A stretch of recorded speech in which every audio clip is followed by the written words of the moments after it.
Hi there, David here from daviddumaisaudio.com, and in this video, I'll be breaking down a redesign I did of the Pullcaster from the video game Horizon Forbidden West. So I really wanted to challenge myself, especially since this game came out recently, and I've been watching a lot of gameplay videos about it, and I just really love this sound.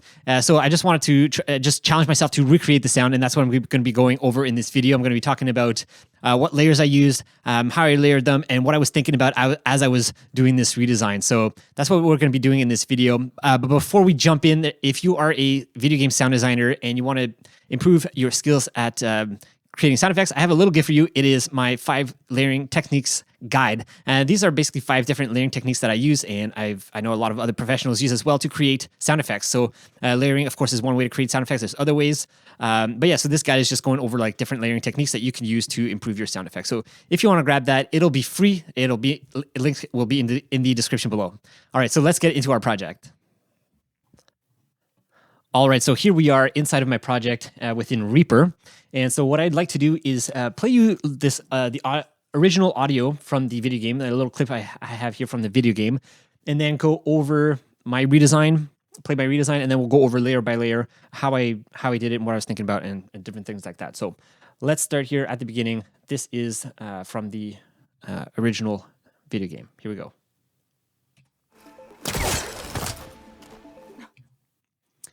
So it's very short.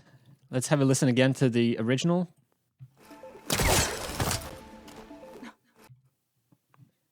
And now the redesign.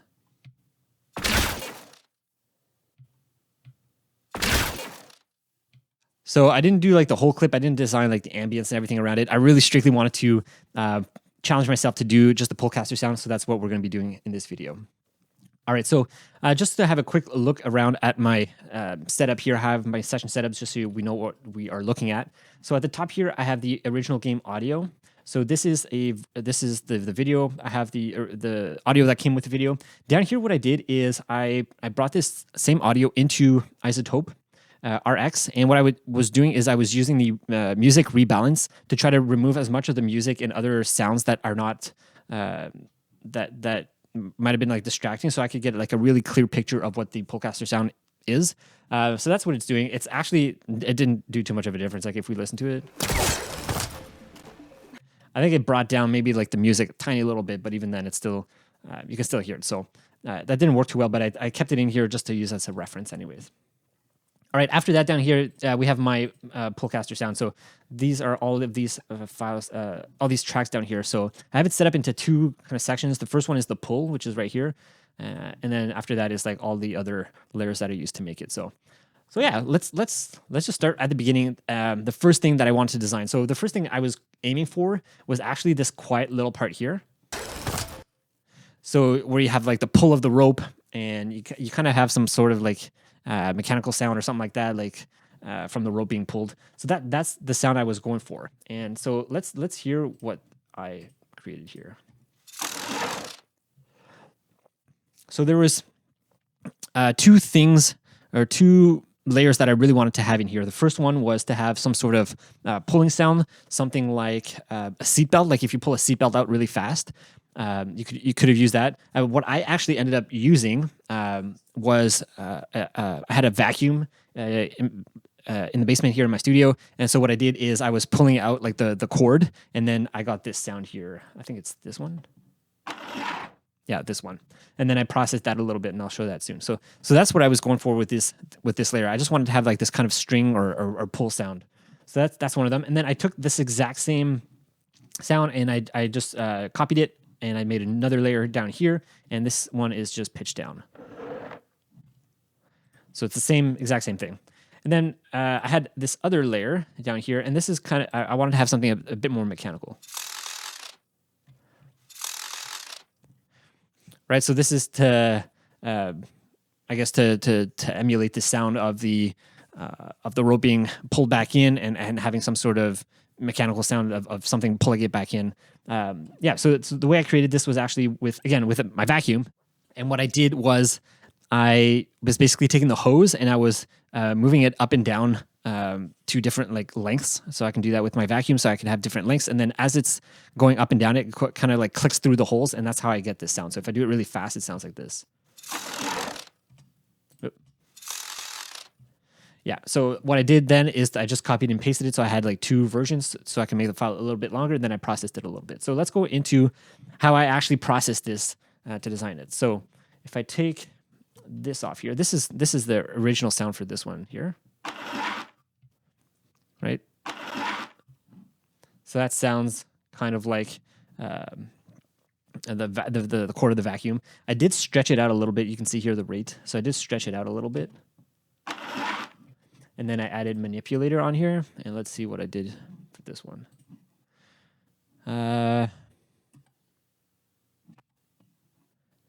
Nothing. So what I did actually is I added some modulation to the sound. Because at the end here, it was going up in pitch, but when I was listening to the original, it sounded more like it was going down in pitch. So that's what I was doing here. So I brought down I think the format and the pitch here. Yeah, so both the format and the pitch here are going down over time. And I think this one here is not being used. This lane here is not in use. So yeah, it's just to bring down the pitch at the end. That's it. It's a really simple layer. After that, I wanted to layer this with something a little bit deeper so that it filled out the sound frequency a little bit more. So here I just pitched it down 1 octave and that's it. And then I also added a format filter. This is to add a bit of tone because if I didn't have this, it sounds almost kind of bland and it wasn't sticking out enough. So if I play it together, you can barely hear it, but then if I put it back in, it really sticks out a bit more in the mix, especially near the end here. So that's what this format filter is doing here.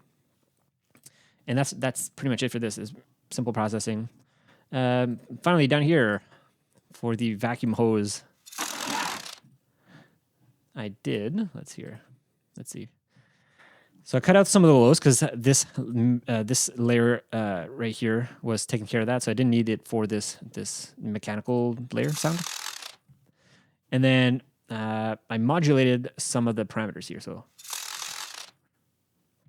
I think it was the same idea as the first top layer at the very top here. So I wanted the pitch to go down at the end. So I wanted to kind of get darker. So that is what I was doing here with the modulation. So if you see here, this top shelf, it's actually going to lower as the sound goes.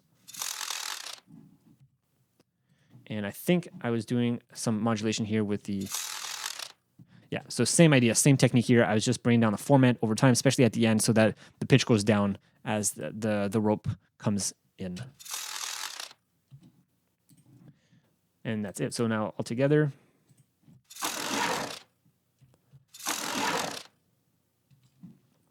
Sweet.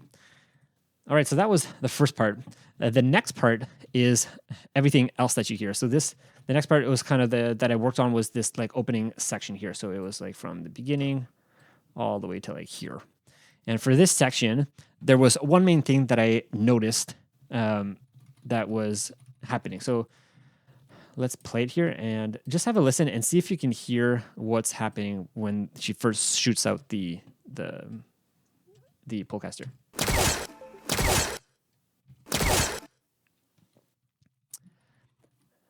Okay, so that is the original sound. Here's my redesign of the first version of my sound that I was trying to create.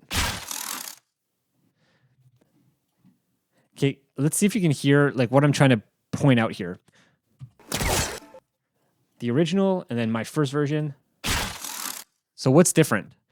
So the main thing that I learned when I was doing my first version here is that my sound was kind of boring because everything was kind of stacked up in layers and all happening at the exact same time. But if we listen to the original, and what I'm getting to at my point here is that the original has a cadence. There's a certain sequence of sounds that are happening. Everything is not happening all at the same time as she shoots out the thing. There's actually a cadence. So if you listen, there's actually like 3 points of impact that are happening. One is right at the beginning. There's kind of a second one in the middle here and a third one here at the end. So if you hear it's like a, and that's the sound, that's the cadence of the shot being fired, of the Pullcaster being fired.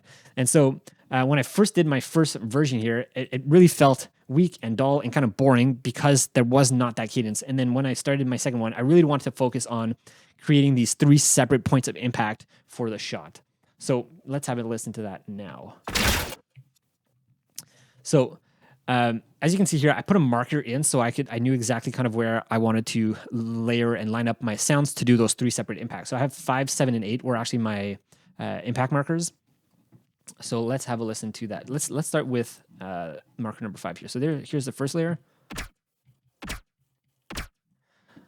And I actually did no processing on this one. All I did was I cut out the rest of the layer, because if I pull it out like this was actually like a gunshot, a sci-fi gunshot, and I just cut out the beginning, so I just get the transient, because you get this nice kind of impact. And I did that, I think, for quite a few other layers. So let's see this one here. This is another layer for this first impact. Again, this one is a bit higher pitch, so that's what it's going for here. If I take off the processing I did here, right? So when I was putting these layers in, that's what I was going for. I was going for something that was really short and punchy, just to get that initial hit. Yeah, so this one I want it to be higher pitched so that it doesn't mask the first layer I had. So if you look here, I'm just bringing up the format and probably cutting out some of the lows here. Oh no, just a bit of the highs because it's probably a bit bright. And then track spacer here is probably cutting out any sounds from here so that they're not masking.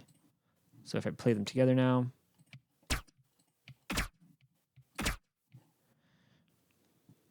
that's the sound.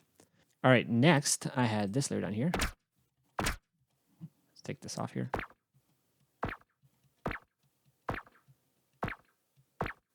So again, another one to kind of accentuate that same impact again. So that's what I was going for. That very initial impact is just some transient hit, because there's not much going on in terms of a texture, in terms of sound. Like later for the other impacts, you'll see I'm adding like some mechanical stuff. But for this one, it's just a matter of having that impact right at the beginning. All right, next I'll show you the this that I added here. So this was kind of my guide for the sound. So here you can see the 1, 2, 3, and this is actually the exact same sound effect. I think I processed them a little bit different, so they sound different. But that was my cadence for my sound effect. Once I had that in place, then I kind of added other stuff around it. So let's have a listen to my second layers here. So I have this one here. So this is just I think this was a glitch impact that I created.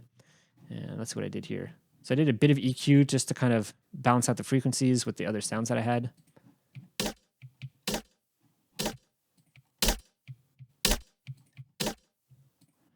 And then track spacer again. I think this track spacer was to let this layer pop out. And let's see if I had, I think that was it for this second layer here. Oh no, I had one down here as well.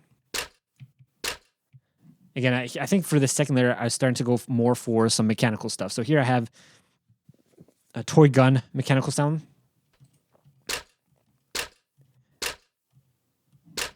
Again, no processing on here. I just kind of stuck it in there. And then I had this other one right down here. And this sound was more for, I wanted to have the sound of the string being cast, or the rope being cast. So that's what this sound here is doing here. So if I take off what I had here, that was my original sound. And it kind of had that pitching down motion that I really wanted. And after that, it was just a matter of filtering out stuff that I didn't need. So first thing I did was use M Transformer by Meltdown Productions. I used the frequency shaping to kind of get the right frequencies in place. It just changes up the sound a little bit. After that, here, I probably pitched it up. Yeah, pitched it up a little bit. And then here's probably where I filtered out a lot of the sound. Right, and that's where you get that rope being shot. And then here I did another ladder filter, just to help it stick out more in the mix. So now if we play our first and second sounds together, let's hear it.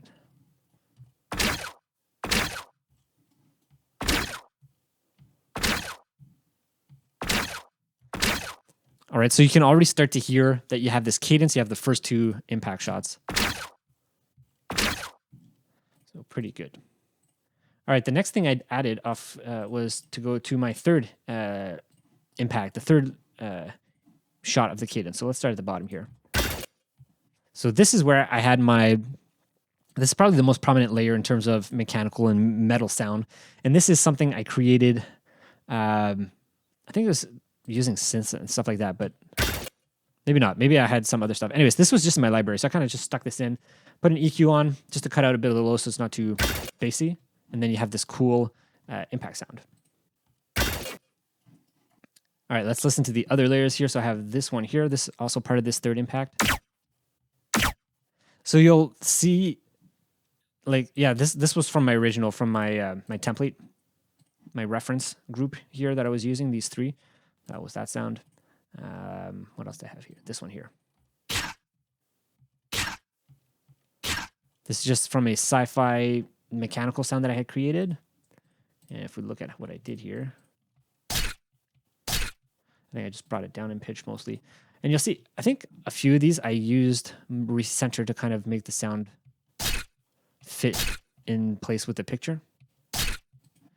And here I had neutron, cut out some of the lows. And here brought down the pitch with manipulator.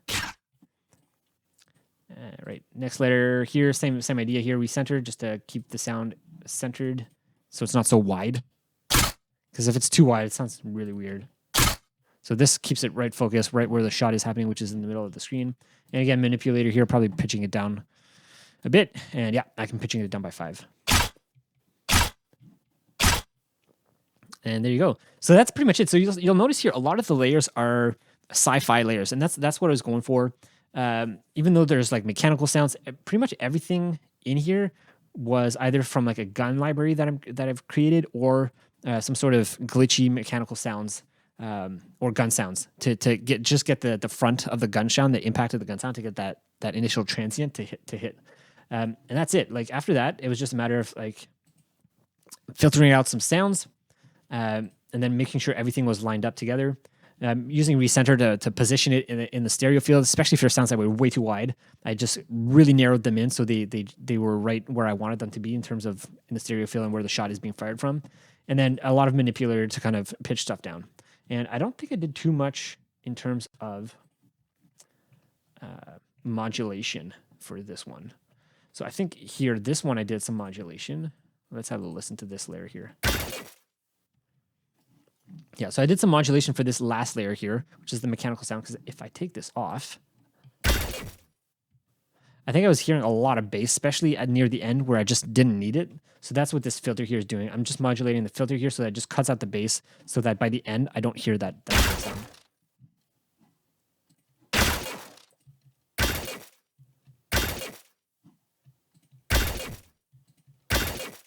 Yeah, I just get a lot of sub, which I just didn't need, so I cut that out using this. And that's pretty much it. So let's have a listen one more time here. Let's have a listen to the original, and then I'll do my redesign.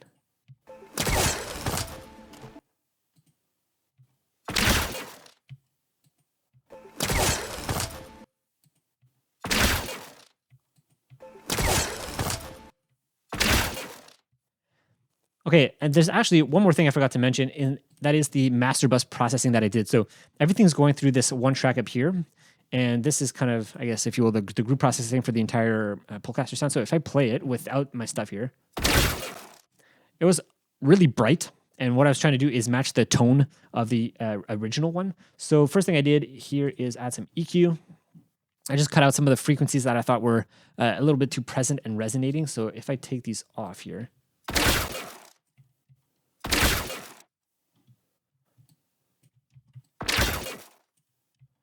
right, this frequency to me was a little bit too bright, so I cut this one out. Same thing with the bass. I cut around, usually I think it's around 100, this one, yeah.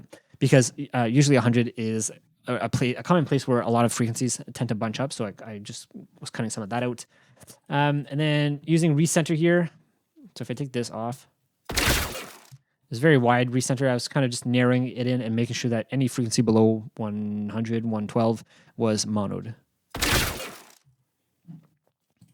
Then after that, I still felt like the sound was a little bit too bright compared to the original. And that's why I brought everything down just by 6, the format down by 6 here using manipulator. So I take it off.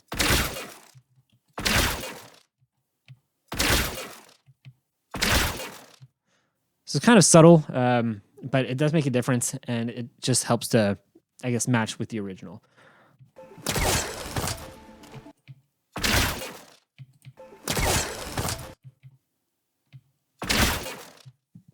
So I still feel like mine is a little bit brighter than the original. I feel like this one is a bit more filtered, especially on the higher end. So I could probably do something more like that. But I was pretty happy with this, and I had been working on it for a while, so I kind of decided to stop there. But so yeah, this is the redesign I did for the Pullcaster. All right, so that's it for this video. I hope you liked it and found it useful or valuable. Let me know what you guys thought about it, what you thought about the sound effect, if you learned or thought about anything, or if you just have any questions, let me know in the comments below. And yeah, if just a reminder to grab that PDF guide. Links will be in the description below for the 5 layering techniques if you are interested in grabbing that. So I think that's it for now. Thanks so much for watching, and I'll see you in the next video.